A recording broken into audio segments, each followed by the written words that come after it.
राहुल गांधी ने यूं तो मुंबई के एक कार्यक्रम की याद दिलाते हुए यह कहा कि अंग्रेजों के खिलाफ इस देश में आंदोलन हुआ था जो 8 अगस्त को हुआ था और 8 अगस्त 1942 को देश के अंदर मुंबई से, उस समय तो बॉम्बे था, वहां से एक आंदोलन की शुरुआत हुई थी अंग्रेजों के खिलाफ, करो या मरो।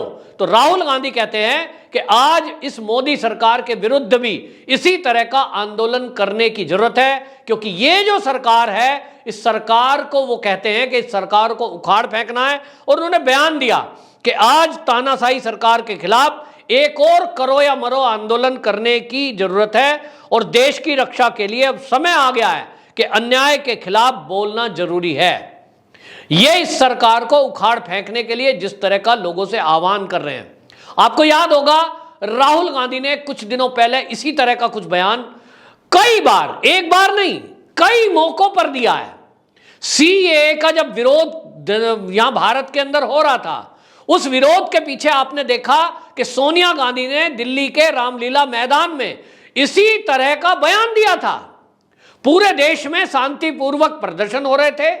बेशक दिल्ली समेत भारत के कई हिस्सों में शाहीन बाग बने हुए थे, महिलाएं, बच्चे, पुरुष बैठकर के विरोध कर रहे थे। हालांकि उनके विरोध करने का कोई कारण नहीं था, क्योंकि किसी भी भारतीय मुसलमान का सीए लागू होने के बाद नुकसान नहीं था। लेकिन झूठ बोलकर उनको बरगलाया गया या पैसे देकर के उनको बिठाया गया आंदोलन में। मोदी सरकार के विरुद्ध एक नैरेटिव सेट करने वाले लोग, वामपंथी लोग, कुछ मीडिया के लोग, कुछ विदेशी ताकतें मोदी के विरुद्ध एक माहौल बनाने में लगी थी कि मोदी के विरुद्ध देश का मुसलमान खड़ा है। उस समय सोनिया गांधी ने दिल्ली के रामलीला मैदान में एक रैली करी और उस रैली में साफ साफ लोगों को कहा, वो वीडियो क्लिप मीडिया में है, अभी भी मौजूद है। सोनिया गांधी ने कहा अब समय आ गया है सड़कों पर उतरने का, आप सड़कों पे उतरोगे तो ही ये सरकार सुनेगी। और उसके बाद हमने देखा वो कांग्रेसियों की चाल थी कि पूरे देश में हिंसा होने लगी, आगाजनी होने लगी, ट्रेनों को रोका जाने लगा और वो भड़क गई आग दिल्ली को जलाकर, जिसने इतना नुकसान किया कि कई करोड़ रुपए का सामान जल के खाक हो गया, कई लोगों की हत्याएं हुई। इसके बयान के पीछे कांग्रेस थी। उस हिंसा को कराने के पीछे कौन लोग थे, उसमें कुछ नाम सामने हैं, कुछ लोग जेल में गए हैं और अभी उसकी जांच चल रही है। लेकिन कोई इतनी बड़ी पार्टी का, इतनी पुरानी पार्टी का जो कार्यकारी अध्यक्ष है सोनिया गांधी, अगर कोई इस तरह का आह्वान करती है तो उनके एक इशारे पर उनके हजारों कार्यकर्ता सड़क पर उतर जाते हैं। ये बात उन्हें पता थी, इसके कारण ये बयान दिया गया। एक बयान आपने देखा होगा, किसान आंदोलन के समय भी इसी तरह का बयान था। किसान आंदोलन चला, यहां भी वही बात है कि किसानों का जो आंदोलन है इसमें किसानों के हित की बात थी। मोदी सरकार जो कृषि बिल लेकर के आई थी 3, उससे किसानों की बल्ले बल्ले होने वाली थी, यानी उनका कोई नुकसान नहीं था। लेकिन यहां फिर नेताओं ने झूठ बोला।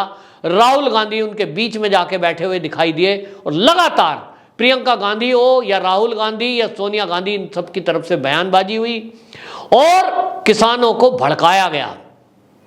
फिर एक बार किसानों के जरिए देश को हिंसा की आग में झोंकने का षड्यंत्र हुआ।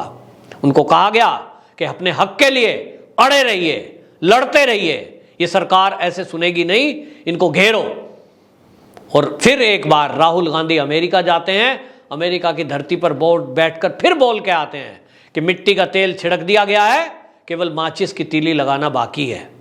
और उसके बाद हमने देखा कि यहां आने के बाद उन्होंने फिर से एक नए मुद्दे को हवा दी और यहां आकर अग्निवीर के नाम पर जो योजना लागू हुई उसमें अब तो खुलकर आ गया है कि बिहार और झारखंड के क्षेत्र में जो ट्रेनों में आगाजनी हुई, जो ट्रेनों को फूका गया, करोड़ों की संपत्ति नष्ट कर दी गई, स्टेशन पर तोड़फोड़ हुई, उसमें नक्सलियों का हाथ है।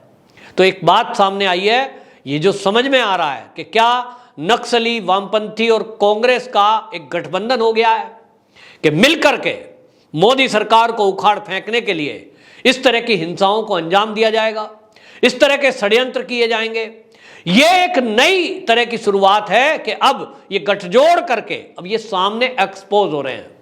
देश की आजादी के बाद से ही इस देश में देश विरोधी एक्टिविटी करना, सनातन संस्कृति को नष्ट करना, हिंदुत्व पर प्रहार करना, इसके लिए कांग्रेस और वामपंथियों ने मिलकर काम किया है।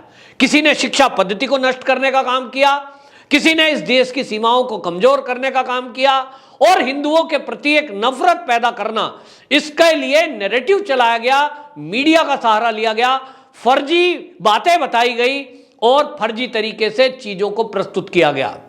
यह जो नफरत है हिंदुओं के प्रति, यह वामपंथियों की पहले से जग जाहिर थी, लेकिन कांग्रेस भी हिंदुओं से और सनातनियों से इतनी नफरत करती है, यह लोगों को पता नहीं था, उनको भ्रम में रखा गया।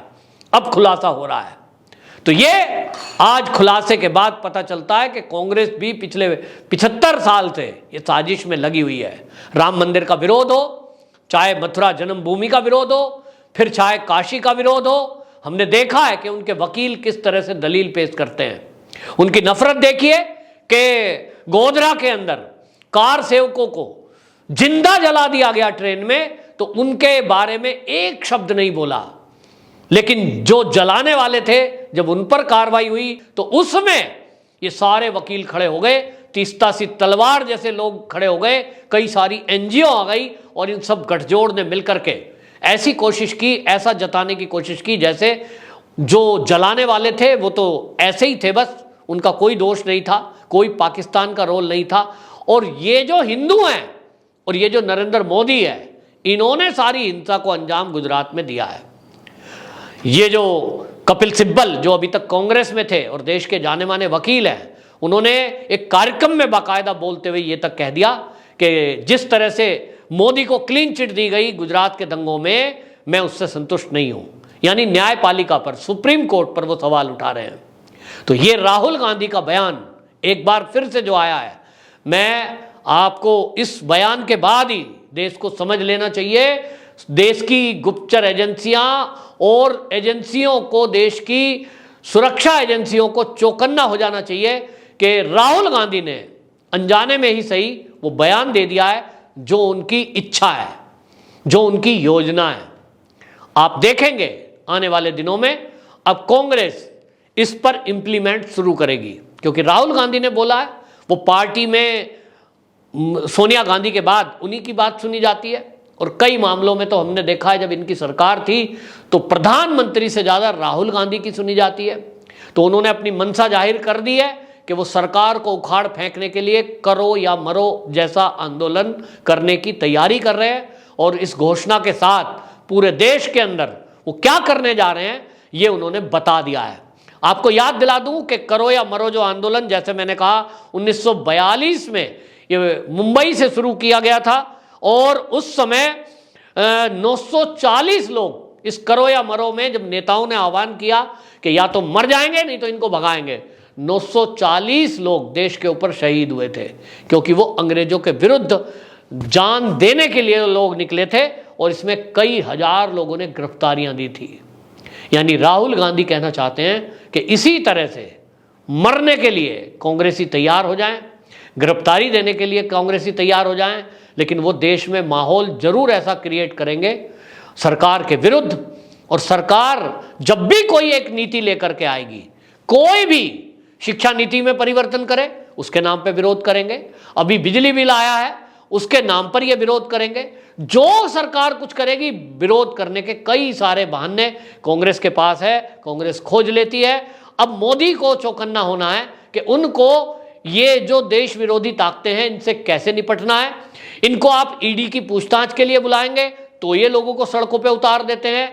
यदि आप कहीं कोई भी कदम उठाएंगे तो मोदी सरकार को घेरने के लिए किस तरह से मीडिया का इस्तेमाल किया जाता है, नैरेटिव कैसे सेट किया जाता है, अभी भी वामपंथी और कांग्रेस भारतीय जनता पार्टी से कहीं आगे है, कहीं आगे है। तो हमने देखा है, बहरहाल सतर्क रहने की जरूरत है।